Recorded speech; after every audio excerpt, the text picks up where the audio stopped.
আসসালামু আলাইকুম। সবাই কেমন আছেন? আশা করি সবাই ভালো আছেন। আজকে আপনাদের মাঝে আমি নতুন একটি ভিডিও নিয়ে আসলাম বা নতুন একটি ব্লগ নিয়ে আসলাম।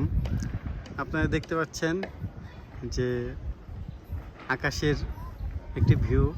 অবশ্যই আপনারা আগেই বুঝতে পারছেন যে আমি আজকে কি বিষয় নিয়ে কথা বলবো। যে আসলে আকাশের ভিউটা এত সুন্দর, আজকে আমি ভিডিও না করে পারলাম না। দেখেন, এক একটা মনে হইতেছে যে মেঘের পাহাড়। কোনো সাইডের থেকে কোনো সাইড কম সুন্দর না।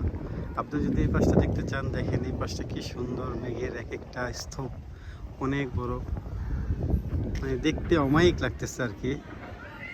এই পাশটা যদি দেখতে চান, এই পাশটাও অনেক সুন্দর। আমি আপনাদেরকে একটু দিক দিয়ে দেখাই।